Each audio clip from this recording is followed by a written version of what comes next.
Entonces, desde luego, cuando yo me enteraba de que ya todavía ventilado la duda dentro de la comunidad, yo me sentía satisfecho, porque yo decía, le he sembrado la duda no solamente a Torres, le he sembrado la duda a un montón más. Entonces, ¿qué hizo la iglesia presbiteriana? Digo, mira, aquí no se trata de una intención sana, aquí de lo que se trata es de una acción de maldad. ¿Cómo podemos evitar esa acción de maldad? Ya necesariamente diciéndole a la comunidad, no reciban a Moisés, no lo reciban, no le digan bienvenido. Que cuando yo vaya donde Lázaro, oye Lázaro, me gustaría ir por tu casa. No, a mi casa tú no puedes ir. El pastor me dijo que tú no eres grato en mi casa. Oye, ándate, ya el pastor dijo que yo no soy grato. Entonces, pues ya, donde quiera vaya me va a decir no. Entonces, era la forma y manera como entonces se evitaba el que la práctica del gnóstico se siguiera propagando. Pero eso no tiene nada que ver con la hospitalidad y con la cordialidad que nosotros podemos presentar y con la tolerancia que nosotros podemos presentar, porque a fin de cuentas yo no puedo comparar a un gnóstico con un católico. O sea, yo no lo puedo comparar. Un gnóstico creía que Cristo no era Dios. Un gnóstico creía que Cristo era un fantasma, pero un católico cree que Cristo es Dios. Entonces yo no lo puedo comparar como de la misma forma. O sea, yo no puedo comparar un cristiano con ninguna otra experiencia de fe, porque aun cuando yo puedo trabajar con experiencias de fe que son distantes a la mía, yo tengo que entender que la intención de ese pensamiento de ese individuo no es una intención malsana, no es una intención de maldad, es que él cree como cree. Entonces, ¿a qué soy yo invitado? Yo soy invitado a reflexionar con él en la fe. Yo soy invitado para llevarlo y ganarlo a la fe. Bueno. Estamos hablando de otra cosa. Estamos hablando de otra cosa, ¿ven? Yo tengo mis amigos. O sea, mire, yo tengo amigos en todas las denominaciones. Y yo me siento con ellos a conversar. Y podemos conversar de 1000 temas. Y podemos tener 1000 conversaciones y no entrar al aspecto religioso. Ahora, cuando entramos a aspectos religiosos, desde luego, si aparece un planteamiento de imposición, bueno, yo tengo el perfecto derecho a expresar el mío y exponer el mío. Y si se trata de probar cuál de los dos es el correcto, yo tengo la obligación moral de postular y de plantear mi posición como la correcta. Pero eso no me priva a mí de yo tener una interacción. Mire, yo viví muchos años frente a un sacerdote católico. Muchos años. Vivía frente a mi casa. Y ¿sabe cuál era la interacción que teníamos ambos? Pues obviamente yo era pastor aquí, pero él era pastor en el campo, sacerdote en el campo. Y por las tardes yo llegaba a casa y él llegaba con una bolsita de guineo, con una bolsita de ñame, de yautía, y me decía, toma, que los feligreses tuyos no te dan nada de esto.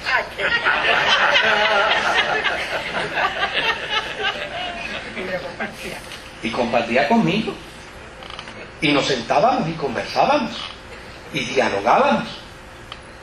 Desde luego, cuando llegaba el momento de imponer criterios, no, mira, yo soy evangélico porque yo amo y entiendo mi experiencia de fe. Y obviamente, y si lo soy, yo voy a defender mi experiencia de fe. Pero yo no tengo por qué declararte mi enemigo. No, en lo absoluto. No te voy a declarar mi enemigo. O sea, aquí el elemento es distinto. Porque aquí es una mujer que está procurando hacer ¿qué cosa? Hacer que toda la nación de Israel abandone a Jehová para que sirva a Baal. Entonces, Elías dijo, no, espérate, que lo que esta doña quiere traer aquí es distinto. Y desde luego, ¿qué hace Elías? Elías viene y dice, pues yo lo voy a desafiar.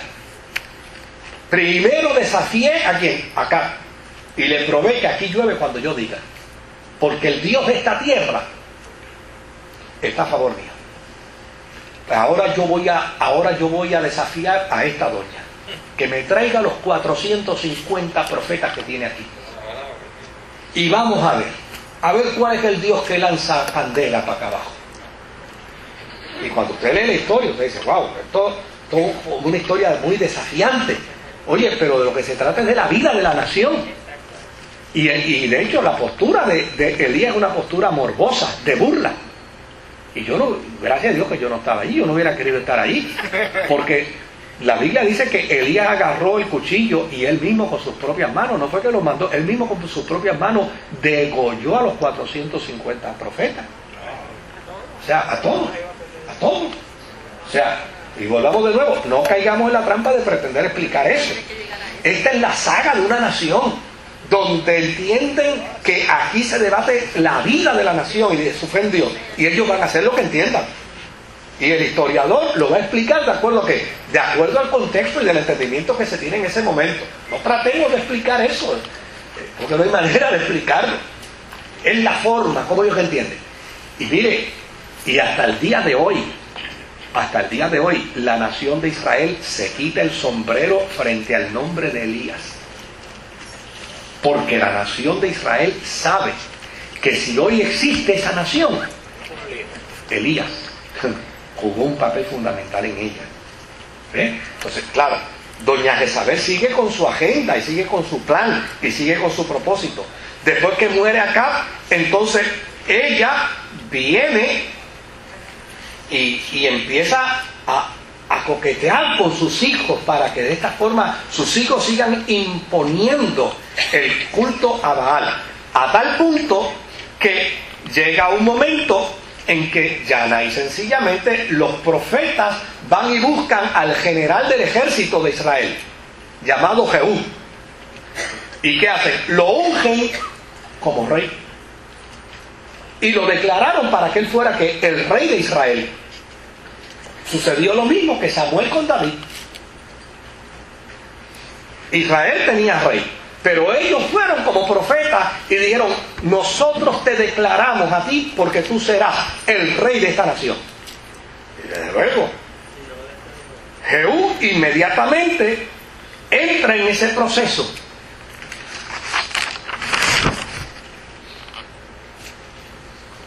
Tiene bien claro qué es lo que debe hacer. Y lo primero que hizo Jehú, ¿sabe qué fue? Mató a los 2 hijos de Acab. Y mató a toda la familia. Y mató a toda la descendencia. A la única que dejó viva, momentáneamente, fue a doña Jezabel. Pero la dejó viva nada más que cuando llegó para ocupar su posición como rey. Y cuando fue a ocupar su posición como rey, ella se vistió con las ropas reales y empezó a pasearse por el palacio, por el balcón del palacio, coqueteándole. Aparentemente debió haber sido una mujer hermosa, ¿verdad? Coqueteándole a Jehú, como quien dice, ahora eres rey y ya tienes aquí a tu reina. Y él simplemente le dijo a los lacayos que la acompañaban, esa mujer, tírelas de ese balcón. Y parece que allí estaba Gamaliel metido y le empujó.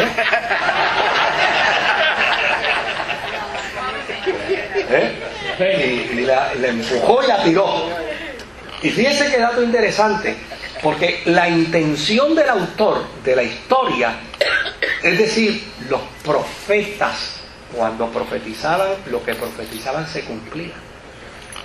Y dice que cuando la tiraron, ella cayó y explotó, de tal punto que aún hasta los caballos se mancharon de sangre de ella. Es una historia grotesca, ¿no? Entonces, pero ¿qué sucede? Jehú siguió caminando y al rato le dijo a varios de sus militares, bueno, a fin de cuentas esta mujer es una esposa de un rey y no merece que sea tratada de esa forma, vayan y entiérrenla. Y cuando fueron para atrás, encontraron que lo único que le quedaba eran las manos y los pies. Todo lo demás, los perros se lo habían comido, ¿verdad? Entonces ahí viene el historiador bíblico y dice, y con ello se cumplió la profecía de Elías, como quien dice, el abuso que cometiste con Nabot se te cobró.